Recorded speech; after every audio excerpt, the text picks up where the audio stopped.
Thank you. Good afternoon, everybody. My name is Elliott Mosley. I am the director and founder of ELLTEK Systems based in the UK. We're a startup company. We're very, very new to the market, so we have been actively going for around 8 to 9 months now. And we predominantly sell workshop furniture systems. So when we say furniture systems, we talk storage systems, metal furniture, drawers, cupboards, worktops, anything within a heavy duty industrial environment. We provide modular based systems for private customers, industrial businesses, any application where you need to store something, we sell that product for you. Predominantly our customers are B2C, so we deal a lot with end users and consumers to do things like private garages. We call them in the UK man caves, and things like this where people will really want to show off some features of their furniture and storage systems in their houses. And then also B2B. So as the business has grown, we've grown a distributor business where people are now buying ELLTEK and distributing it to their end users as well. We're a small family-owned company, so we're a small team of 4 or 5 people, rapidly growing over the last few months due to the demand of, I would say, entry level, but a quality brand of furniture system. And over the last few months, we've gone from ranking very low in the market to coming up to 4th or 3rd in our industry, which has been a fantastic journey for us so far, with obviously the help of the VividWorks 3D configurator.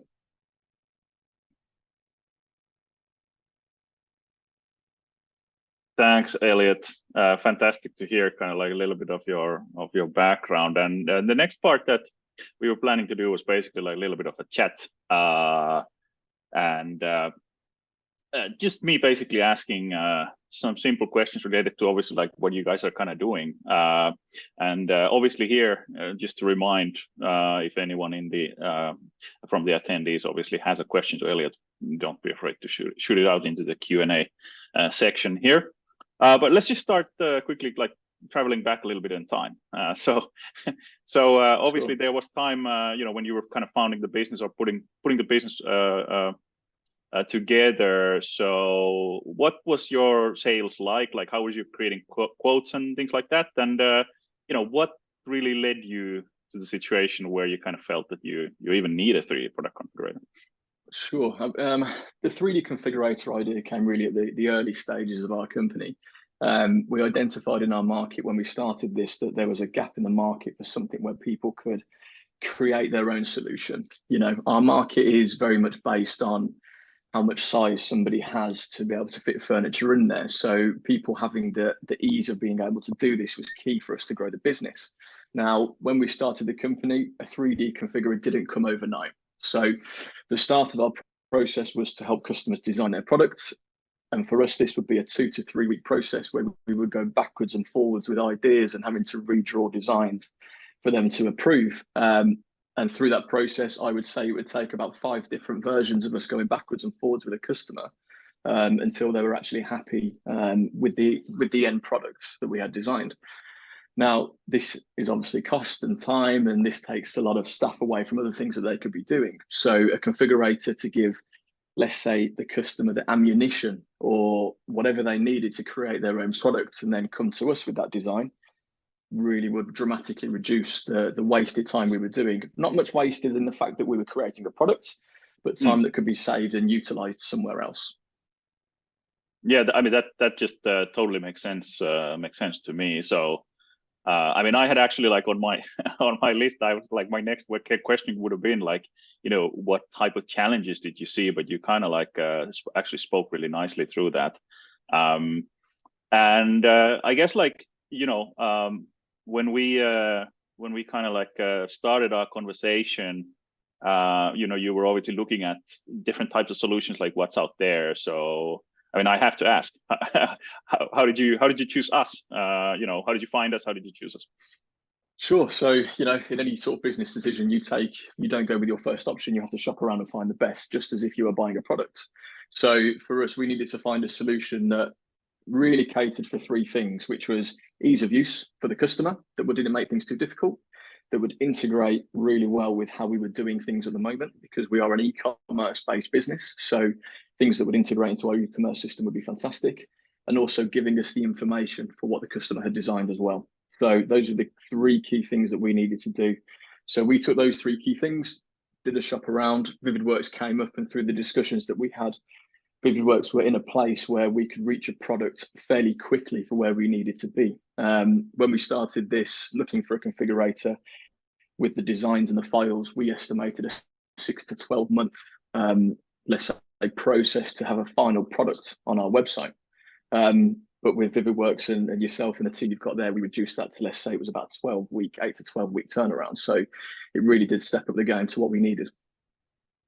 Yeah, and that was actually, that's a nice bridge to what I was going to kind of ask you next is regarding the implementation. So you did mention the 12-week window, and obviously there was we were at the time obviously working our way with Shopify, so there was a little bit of a delay with that one, so we could have been actually a little bit even faster with that. But and you did mention that it kind of felt fast, and as Simo was covering kind of in his part, the sort of like the preparative stage for launching the configurator, I guess there was also one thing that helped us, which was the fact that the manufacturer of your product actually had 3D models to go. So we didn't really have to, invest a lot of actually elapsed time into preparing the 3D models. But so those were kind of like the good things, obviously, in the implementation. But so, is there anything you want to kind of bring up from the implementations phase or taking the configurator live? Any observations, lessons learned, or any challenges that you saw? No, I mean, from our business, from an ELLTEK as a whole, when you implement something brand new, you always have a few teething problems, whether it be on our side with all the processing or even people physically using the configurator. But apart from that, because a lot of our customers, when we look at how people buy our products, the key aspect for us was optimizing the mobile aspect of it, because 95% of our customers use their mobile phones to order products, and I think everybody's the same when they go onto Amazon or eBay. Laptops are hardly used unless it's really going into the details. So, being able to optimize that, and then also the integration with Shopify. We had a few teething problems, but I think we were the first ones to have VividWorks on Shopify, so we worked together.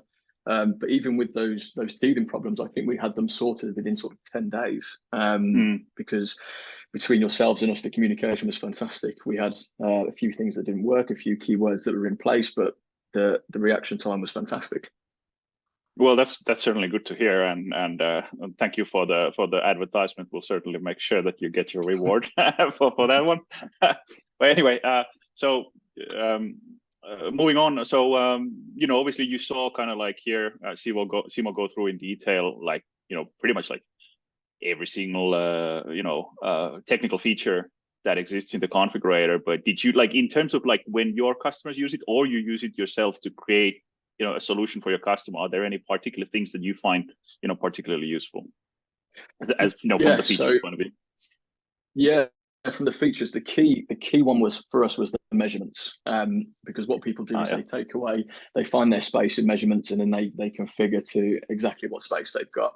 We always get customers coming back and say, can you make things a little bit bigger and a little bit smaller, but it's metal, we can't change it, so we have to stick with that. But the measurements feature, because of the accuracy and because we can do that in millimeters, which was a key fact for us as well, customers can literally, without contacting us, create it, order it, purchase it, and have it delivered without any communication there.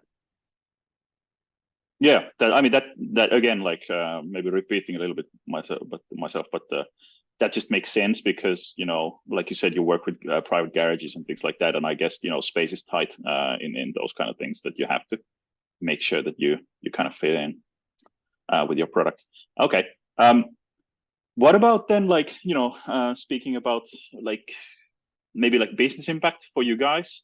There's things like your sales process. Obviously, you spoke a little bit about the kind of like the time you spent in creating quotations. But how about like sales cycle or like just concrete one cases, like success stories is there anything that you could share that you've been able to actually like win a deal or make an impression to the customer or something like that with the help of the configurator? Yeah, sure. I think from the aspect of our business behind the scenes, the big thing that changed for us was we had an influx of orders and not enough stock to cater for those orders. So we had a good but bad situation here for a couple of months, which was fantastic. And we saw the switch because on our website we have our pre-made configurations where people can buy preset packages of our products, and then we had obviously the configurator which implemented, and we saw a shift in 90% of orders were now people designing their own products and buying it that way. So the impact was a load of orders that we had to try and catch up with, which now we have stock in the UK, which is fantastic, and we're slowly growing that stock and getting somewhere to be able to cater for these. Success stories for us is being ahead of our competition. So that was the key, where in our market for our competitors, nobody can do the customization that we can with the configurator that we've got, with colors, with sizes, being able to adapt and change things. We have a lot of people that say we can buy from here, but they only have one set of colors in stock, whereas your product, you can choose over 250,000 different ways to design our product. We started this with just a mindset of automotive, so garages, mechanics, and all this kind of stuff. But honestly, 10% of those have been garages and 90% of those have been everybody else customizing what we've done. So from when we had the configurator, we've seen probably a 25% increase in custom sales than we have standard configurations. Right. And does that custom sale, does that mean then that it's actually like larger orders than what you would normally get because it's like bespoke and custom? Yeah, correct. Because people just add accessories and more cabinets and more perforated panels, and there's so many things they can adapt and change. Right. So yeah, it opens up a lot more for people to purchase a lot more as well, because they can physically add those individual items. Sure. I mean, that's just brilliant. I think we can kind of wrap up the chat part, but like before we do that, do you have any sort of like you've actually now, first of all, obviously, like congrats on the growth of the business. It's just fantastic to hear. And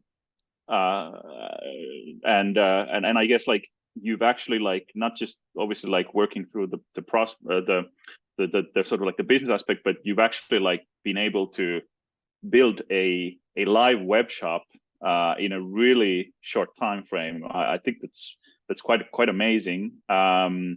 Now, having done this and gone through this journey, like, do you have any sort of like real life tips, recommendations for an existing business being in your situation, that they want to kind of like for, let's say that they have been, for example, selling through dealers and they want to launch an online business, or then they're just starting out with a completely new product which they want to sell via an online site, or even a startup, like that certainly applies. Anything you can say based on your experience? Many. We've learned a lot of lessons setting up this company. So a lot of people see we've grown a fantastic business, but there's been so much hard work behind it that we've learned a lot as we go through this. So I think from a configurator perspective, obviously for any business, this is an investment that you have to look at, because it doesn't come free and there is a cost to that. So when we looked at implementing the configurator, we looked at two things, which was the return on investment, how much our sales were going to grow, and also how much time we were going to save, because that was a cost as well. So when you do invest in these things, don't just look at the sales of what this does. We need to look also at the process and what we save and what else we can do by diminishing other things that we're wasting time on. Yep, that makes sense for sure. All right. So stick around, Elliott. Still, there's a few questions in the question and answer part.